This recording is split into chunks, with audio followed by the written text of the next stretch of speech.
बघा, एवढे सगळे कन्सेप्ट वापरून आपण हे 3 पॉईंट सोडवले.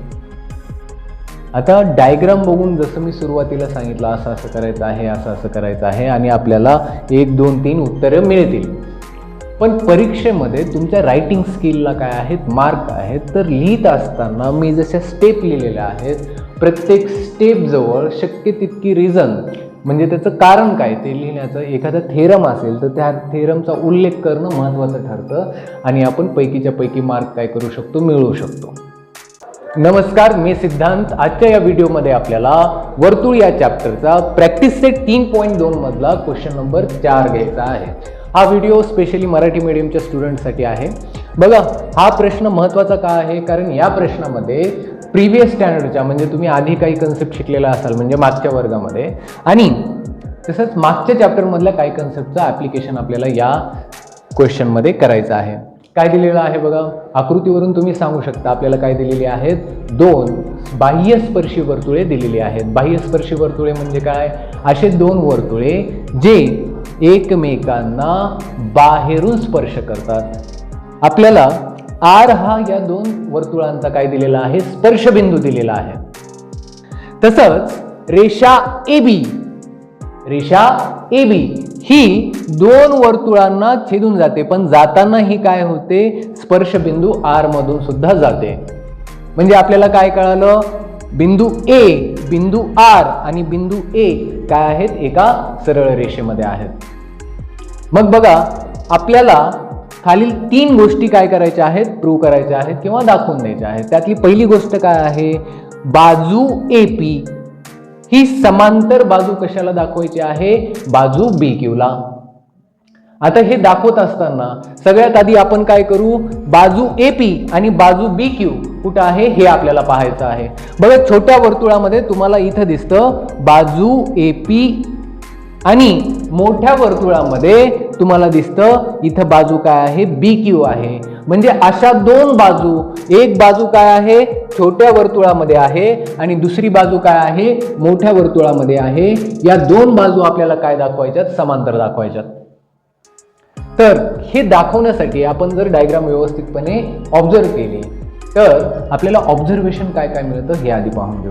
बघा, जेव्हा आपण डायग्राम पूर्णपणे ऑब्झर्व करतो, आपल्याला काय करायचं आहे ते मुद्देसूदपणे आपल्या लक्षात घेतल्याच्या नंतर आपल्याला काहीतरी प्रूव्ह करताना किंवा गणित सोडवताना काय जातं, सोपं जातं.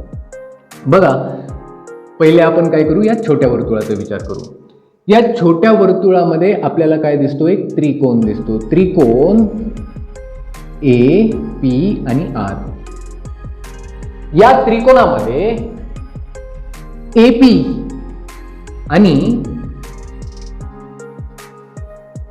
PR ह्या 2 काय आहेत, ते छोट्या वर्तुळाच्या त्रिज्या आहेत. म्हणजे इथून आपल्या काय लक्षात येतं की त्रिकोण PAR या त्रिकोणामध्ये या 2 बाजू काय आहेत, सारख्या मापाच्या आहेत. का, त्याचं कारण काय आहे, कारण ह्या त्याच वर्तुळाच्या त्रिज्या आहेत. म्हणजे आपल्याला इथून काय कळालं, हा जो त्रिकोण आहे तो काय आहे, समद्विभुज त्रिकोण आहे. इथंच आपला मुद्दा आहे. समद्विभुज त्रिकोणाचे समान बाजू समोरील कोन काय असतात, सारखे असतात. म्हणजे इथे होणारा कोन A आणि इथे होणारा कोन R काय असणार आहे, एकरूप असणार आहे. त्याच प्रकारे आपण ह्या दुसऱ्या वर्तुळामध्ये ही बाजू आणि ही बाजू सारखी दाखवू शकतो. हा सुद्धा समद्विभुज त्रिकोण होईल आणि समद्विभुज त्रिकोणाच्या प्रमेयानुसार हा कोन आणि हा कोन सारखा होईल. आता दोन्ही पण समद्विभुज त्रिकोण झाले. आता या स्पर्शबिंदू पाशी या त्रिकोणाचा हा कोन आणि या त्रिकोणाचा हा कोन हे 2 काय आहेत, विरुद्ध कोन आहेत. म्हणजे या 2 त्रिकोणामधील कोनांना जोडणारा एक दुवा आपल्याला सापडला. आपण हे 4ही कोन काय दाखवू शकतो, एकरूप दाखवू शकतो. म्हणजे शेवटी आपल्याला हा कोन A आणि हा कोन B एकरूप दाखवून व्युत्क्रम कोनाच्या प्रमेयानुसार बाजू AP आणि बाजू QB काय आहे, एकरूप आहे, समांतर आहेत हे आपण सांगू शकतो. तर चला उत्तर लिहायला सुरुवात करू. आपल्याला दिलेल्या माहितीवरून काय लिहिता येतं ते पाहू. बघा हे दोन्ही पण काय आहेत, बाहेरून स्पर्श करणारे वर्तुळ आहेत. मग बाहेरून स्पर्श करणाऱ्या वर्तुळांच्या केंद्रांना जोडणारी रेषा ही काय असते, त्या स्पर्शबिंदू मधूनच जात असते. म्हणून आपण काय लिहू शकतो, आकृतीवरून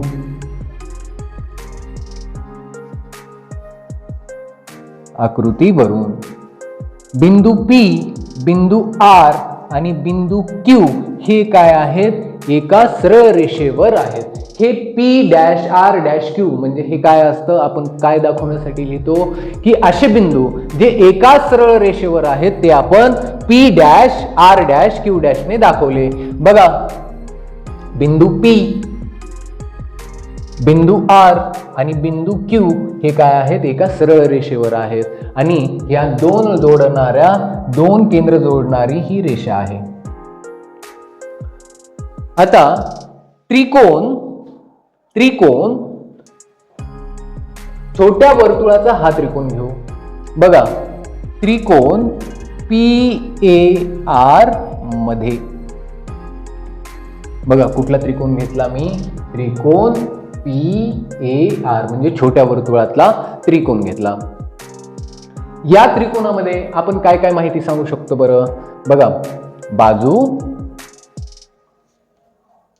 PA ही काय आहे, एकरूप आहे बाजू PR सोबत. बघा बाजू PA ही कोणाशी एकरूप आहे, बाजू PR सोबत. म्हणजे ही बाजू आणि ही बाजू काय झाली, एकरूप झाली. का बरं, कारण या दोन्ही पण काय आहेत, छोट्या वर्तुळाच्या त्रिज्या आहेत. त्यामुळे आपण हे म्हणू शकतो. कारण लिहित असताना आपण तेच लिहू, ह्या काय आहेत, एकाच वर्तुळाच्या त्रिज्या, त्यामुळे आपण म्हणू शकतो असं. मग आता या त्रिकोणामध्ये PAR मध्ये अशा दोन बाजू आहेत ज्या की काय आहेत, एकरूप आहेत. म्हणून हा दिलेला त्रिकोण PAR काय आहे, समद्विभुज. बघा समद्विभुज त्रिकोण आहे हे आपण या दिलेल्या आकृतीवरून काय केलं, दाखवून दिलं. आता समद्विभुज त्रिकोणाचा प्रमेय आपल्याला वापरायचा आहे आणि काय दाखवायचं आहे, या एकरूप बाजू समोरील कोन काय असतात, एकरूप असतात. मग बघा बाजू PA समोरील कोन कोणता आहे, बाजू PA समोरील कोन कोणता आहे, ARP किंवा PRA. तर बाजू PA समोरील कोन काय आहे, PRA. म्हणजे कोन PRA हा एकरूप असतो कोणत्या कोणासोबत, PR बाजूच्या समोरील कोणासोबत. PR बाजूच्या समोरील कोन कोणता आहे, PAR. म्हणजे कोन PAR काय आहे, एकरूप आहे. कशावरून सांगितलं हे, समद्विभुज त्रिकोणाचे प्रमेय. समद्विभुज त्रिकोणाच्या प्रमेयावरून. ह्याला देऊ आपण नंबर 1. बघा अशाच प्रकारे आपण या मोठ्या वर्तुळामध्ये तयार झालेल्या त्रिकोणासाठी पण करू शकतो. मग आता घ्या त्रिकोण QRB मध्ये. बघा त्रिकोण QRB मध्ये काय आहे, बाजू कोणती, QR. बाजू QR एकरूप दुसऱ्या बाजूसोबत, कोणत्या, QB सोबत. बाजू QB. बघा इथे बाजू QR ही बाजू QB सोबत आपण काय दाखवली, एकरूप दाखवली. आणि असं सांगण्याचं कारण काय असेल, ह्या काय आहेत, ह्या दोन एकाच वर्तुळाच्या काय आहेत, त्रिज्या आहेत. म्हणून इथे कारण आपण काय लिहू शकतो, एकाच वर्तुळाच्या त्रिज्या. एकाच वर्तुळाच्या या त्रिज्या आहेत. बघा मग त्रिकोण QRB मध्ये बाजू QR आणि बाजू QB काय झाली, एकरूप झाली, त्यामुळे हा कोणता त्रिकोण तयार झाला? समद्विभुज त्रिकोण तयार झाला. आणि समद्विभुज त्रिकोणाच्या प्रमेयानुसार या बाजूंसमोरील कोन म्हणजे कोणता? हा कोन आणि हा कोन काय असतो? एकरूप असतो. नेक्स्ट आपल्याला तेच लिहायचं आहे. बघा, कोन पी आर कोन कुठला आहे? क्यू आर बाजू समोरील क्यू बी आर एकरूप कोन क्यू आर बी. बघा, क्यू बी आर हा कोन कुणाशी एकरूप झाला? Q R B. म्हणजे या त्रिकोणामध्ये इथे पायथ्यापाशी तयार झालेले दोन कोन काय झाले? एकरूप झाले. आणि हे कशावरून? आपण काय ह्याचं रिझन देणार? तर ह्याचं रिझन असेल समद्विभुज त्रिकोणाचे प्रमेय. समद्विभुज त्रिकोणाचे प्रमेय याला आपण नंबर देऊ 2. बघा, सुरुवातीला एक आपण ओळ लिहिली होती, हिचं काय करायचं? का बरं लिहिली ही? बघा, 1 आणि 2 झालं. आता या स्पर्शबिंदूपाशी काय आहे? बघा, स्पर्शबिंदूतून कोणती कोणती रेषा जाते? रचनेमध्ये आणि प्रश्नामध्ये आपल्याला पहिलेच सांगितलेलं आहे ए बी रेषा ही काय जाते? आर मधून जाते, म्हणून ए डॅश आर डॅश बी. म्हणजे ए बिंदू, आर बिंदू आणि बी बिंदू काय आहेत? एका सरळ रेषेमध्ये आहेत. तसेच बाह्य स्पर्शी वर्तुळाच्या प्रमेयावरून पी आर आणि क्यू हे पण काय आहेत? एका सरळ रेषेवर आहेत. म्हणजे हे बाजू ए बी म्हणजे रेषा ए बी आणि पी क्यू एकमेकांना काय होतात? आर बिंदूमध्ये छेदतात आणि आकृतीमध्ये आपल्याला ते लक्षात येतं. मग तिथं तयार होणारे दोन कोन कोणता आहे? क्यू आर बी आणि पी आर ए. हे दोन कोणते कोन आहेत? बघा, क्यू आर बी आणि पी आर ए कोणते कोन आहेत? हे विरुद्ध कोन आहेत आणि विरुद्ध कोनांची मापे काय असतात? सारखे असतात. म्हणजे कोन क्यू आर बी एकरूप कोन पी आर ए. ह्याला नाव द्या, नंबर द्या 3 नंबर. बघा, पहिल्या 1 नंबरला आपण काय प्रूव्ह केलं? या छोट्या त्रिकोणामध्ये जे दोन कोन तयार होत होते हे दोन कोन काय आहेत? एकरूप आहेत असं आपण प्रूव्ह केलं. नंतर दुसऱ्या त्रिकोणामधले दोन कोन काय केले? आपण एकरूप आहेत हे दाखवलं. आणि विरुद्ध कोनाचा प्रमेय वापरून आपण इथले कोन विरुद्ध कोन काय आहेत? सारखे आहेत दाखवलं. म्हणजे बघा, लॉजिकली आपल्या लक्षात येतं हे दोन कोन सारखे, हे दोन कोन सारखे आणि हे दोन कोन सारखे. याचा अर्थ इथला कोन, हा कोन आणि हा कोन काय आहे? एकरूप आहे असं आपण सांगू शकतो. मग पुढची ओळ आपल्याला 30 लिहायची आहे. कोन पी ए आर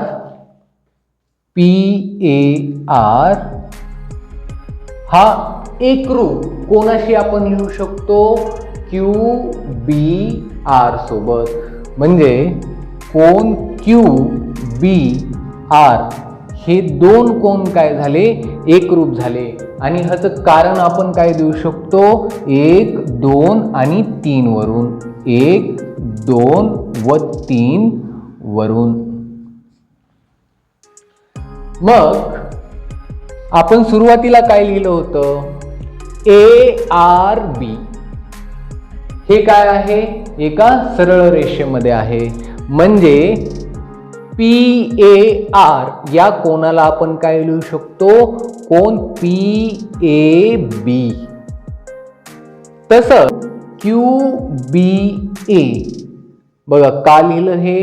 कारण ए आर बी हे काय आहेत? एका सरळ रेषेमध्ये आहेत.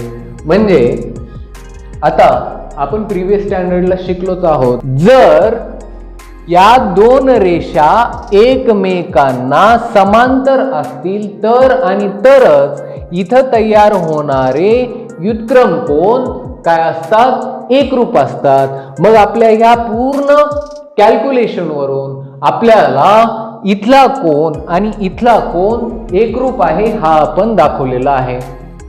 म्हणजे हे कोणते कोन आहेत, व्युत्क्रम कोन आहेत. आणि व्युत्क्रम कोनाच्या प्रमेयानुसार आपण काय म्हणू शकतो, बाजू AP ही समांतर आहे. बघा, बाजू AP आणि बाजू BQ QB या दोघांमध्ये हे व्युत्क्रम कोन तयार होत आहेत आणि AB काय आहे, त्यांची छेदिका आहे. म्हणून बाजू AP आणि BQ समांतर आहेत असं आपण म्हणू शकतो. इथेच आपण या प्रॉब्लेम मधला पहिली गोष्ट काय केलेली आहे, सिद्ध केलेली आहे. दुसरा पॉइंट सिद्ध करण्यासाठी आपल्याला याआधी आपण म्हणजे पहिला मुद्दा सिद्ध करण्यासाठी जे पॉइंट वापरले त्यांचा आधार घ्यायचा आहे. बघा, 1 2 3 म्हणजे हे दोन कोन आणि इथले दोन विरुद्ध कोन आपण काय दाखवले होते पूर्वी, हे एकरूप आहेत असं दाखवलं. तर आता आपल्याला काय दाखवायचं आहे, त्रिकोण APR हा समरूप आहे दुसऱ्या त्रिकोणाशी RQBC. म्हणजे हा छोटा त्रिकोण आणि इकडचा त्रिकोण काय आहेत, समरूप आहेत, एकरूप नाही, समरूप आहेत असं आपल्याला दाखवायचं आहे. तर आपल्याला प्रिव्हियस चॅप्टरमध्ये समरूपतेच्या कसोट्या झालेल्या आहेत. तर त्यापैकी कुठली कसोटी आपण वापरू शकतो, इथे त्याचा आपल्याला विचार करायचा आहे. बघा, सर्वात सोपं, आपण तर ऑलरेडी काय केलेलं आहे, सर्व कोन काय आहेत, एकरूप आहेत असं आपण दाखवलेलं आहे. मग इथे जर संगत कोन घेतले, हा कोन आणि हा कोन एकरूप, हा कोन आणि हा कोन एकरूप, म्हणून या दोन त्रिकोणामध्ये कोको कसोटीनुसार समरूपता आहे. हेच करायचं आहे आपल्याला. तर चला, त्रिकोण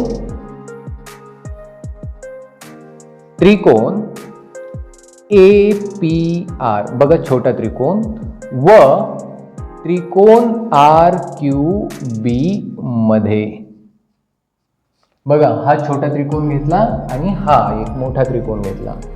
मग यामध्ये काय आहे, कोन PAR. बघा, हा कोन PAR हा एकरूप आपण लिहू शकतो कुठल्या कोनाशी, QRB या कोनाशी, QRB कोनाशी. हे कशावरून लिहिणार आपण, 1 व 3 वरून. बघा, PAR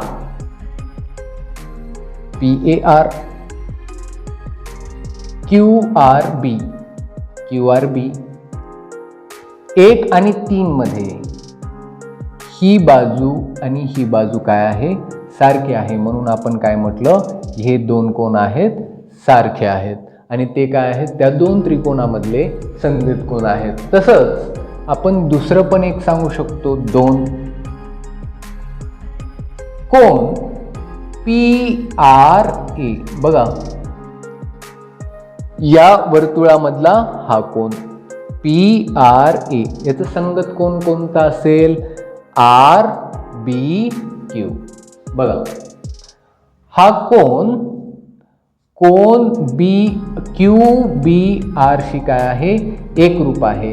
हे कशावरून लिहिलं आपण, 2 व 3 वरून. बघा, 2 व 3 काय आहे, PRA आहे का, इथे आहे PRA, बरोबर. आणि QBR इथे आहे. आता उरलेली बाजू QRB ही सारखी आहे. बघा, ह्या दोन बाजू 2 व 3 मध्ये काय आहेत, सारख्या आहेत. म्हणून उरलेली बाजू पण काय झाली, सारखी झाली. बघा, हे समजायला थोडंसं कठीण वाटतं, पण लक्ष देऊन आपण जर या सगळ्यांकडे पाहिलं तर आपल्याला असे काही मुद्दे भेटतात जे काय असतात, कॉमन असतात. आणि मॅथमॅटिक्समध्ये त्याचाच वापर करून आपण काय करतोय, हे कॉन्करन्स आहे किंवा एकरूप कोन आहेत असं आपण दाखवतोय. त्यामुळं हे शोधण्याची कला तुम्हाला काय करायची, डेव्हलप करायची. आणि हे अगदी सहजतेनं येणार नाही, वारंवार लिहून बघून 1-2 प्रॉब्लेम स्वतः प्रॅक्टिस करून तुम्ही ते करू शकता.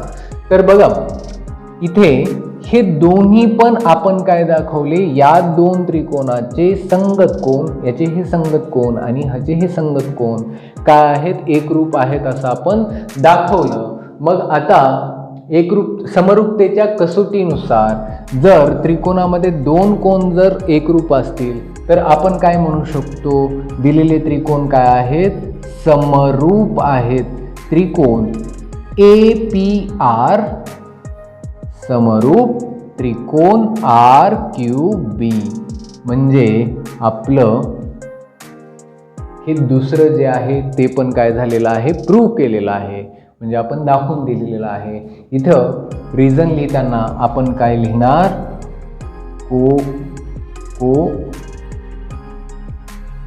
कसोटीनुसार. ठीक आहे, या प्रॉब्लेमचे 2 मुद्दे आपण सॉल्व्ह केलेले आहेत. बघा कसोटी तर सर्कल या चॅप्टरमध्ये नव्हती, वर्तुळ या चॅप्टरमध्ये, पण याच्या आधीच्या चॅप्टरमध्ये आपण शिकलेलो आहोत, तर ते इथं ॲप्लिकेबल झालेलं आहे. म्हणूनच हा प्रॉब्लेम काय आहे, परीक्षेच्या दृष्टीनं महत्त्वाचा ठरतो. बघा शेवटचा मुद्दा राहिलेला आहे. PAR आपल्याला 35 दिलेला आहे, तर आपल्याला RQB म्हणजे RQB इथला कोन आपल्याला काढायचा आहे. आपल्याला कोन कुठला दिलेला आहे, PAR म्हणजे इथला कोन दिलेला आहे आपल्याला 35 आणि आपल्याला दुसऱ्या त्रिकोणामधला हा कोन काढायचा आहे. बघा हे पण अगदी सोपं आहे, तुमच्या लक्षात आलेलंच असेल, तरी आपण थोडंसं रिकॅप घेऊ. बघा हे 35 आहे, तर हा पण कोन काय असेल, 35चा असेल. याचा हा विरुद्ध कोन हा पण काय असेल, 35चा असेल. हा पण कोन काय झाला, 35चा झाला. म्हणजे आपल्याला कुठला त्रिकोण काढायचा आहे, RQB या त्रिकोणामधला कोन काढायचा आहे. मग या त्रिकोणामध्ये उरलेले 2 कोन काय आहेत, 35-35 अंशाचे आहेत. म्हणजे उरलेला एक कोन आपण काय करू शकतो, त्रिकोणाच्या अंतर्गत कोनाच्या मापांची बेरीज 180 असते आणि त्याच्यामधून हे 2 कोनांची मापे आपण वजा केली तर आपल्याला काय मिळू शकतं, डायरेक्टली उत्तर मिळू शकतं. तर चला तिसऱ्या पॉईंटसाठी आपण उत्तर लिहू. बघा आपल्याला काय दिलेलं आहे, कोन PAR आपल्याला काय दिलेला आहे, 35 अंशाचा दिलेला आहे. तर तेच आपण लिहू तिसऱ्या मुद्द्यासाठी. बघा कोन PAR बरोबर 35 अंश. बरं या 1, 2, 3 वरून आपण काय लिहू शकतो, कोन PAR बरोबर कोन QRB बरोबर कोन QBR. बघा PAR हा कोन मी काय लिहिला, कोणत्या कोनाशी एकरूप लिहिला, QRB या कोनाशी एकरूप लिहिला. आणि तो कोन कोणाशी एकरूप लिहिला, QBR सोबत मी काय केला, एकरूप लिहिला. ह्याचं पण हे लिहिण्याचं कारण पण आपण आधीच लिहिलेलं आहे. 1, 2, 3 वरून तुम्ही लिहू शकता. आपल्याला कुठल्या कोनाचं माप दिलेलं आहे, या कोनाचं माप दिलेलं आहे. म्हणजे कोन QRB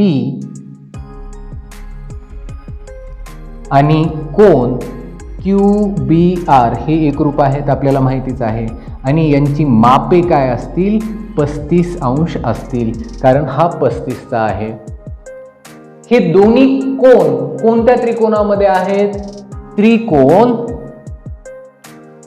QRB मध्ये. त्रिकोण QRB काय करू, मध्ये अंतर्गत कोनांच्या मापांची बेरीज किती असेल बघा. QRB या कोनामध्ये कोणते कोन आहेत, QRB हा पहिला कोन QRB, दुसरा QBR कोन QBR अधिक आपल्याला कोणता काढायला सांगितला होता, RQB. बघा कोन RQB या सगळ्यांच्या मापाची बेरीज काय होईल? 180 होईल. बघा, हा कोण घेतला, हा कोण घेतला आणि इथला कोण घेतला. इथला कोणच आपल्याला काढायचा आहे. आपल्याला माहिती आहे या कोणाचं माप किती आहे? 35 अंश आहे. या कोणाचं माप किती आहे? 35 अंश आहे. हा कोण आपल्याला माहीत नाही आहे, तोच कोण आपल्याला काय आहे? काढायचा आहे. या दोघांच्या मापाची बेरीज किती होईल? 70, बरोबर. आणि उरलेला कोण काय? कोण RQB बरोबर काय झालं? 180. आता हे 70 काय जातील तिकडं 180 मधून वजा होतील, म्हणजे कोण RQB बरोबर 180 मायनस 70, म्हणजे उत्तर तुमचं काय येईल? 110 अंश. कोण RQB.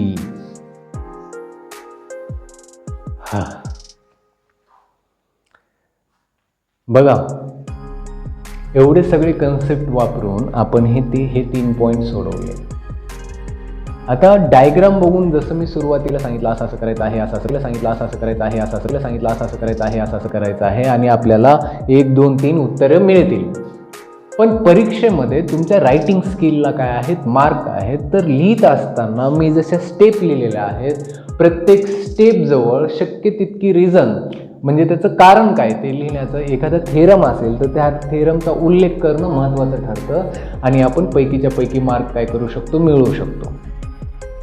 ठीक आहे, आजच्या व्हिडिओमध्ये हा प्रॉब्लेम तुम्हाला समजलाच असेल आणि याचं थोडंसं रिव्हिजन करा, परत एकदा लिहून बघा. उद्याच्या व्हिडिओमध्ये आपण ह्याचा पुढचा प्रॉब्लेम घेणार आहोत, कारण तो पण काय आहे? परीक्षेच्या दृष्टीने महत्त्वाचा आहे. आज इथेच थांबू.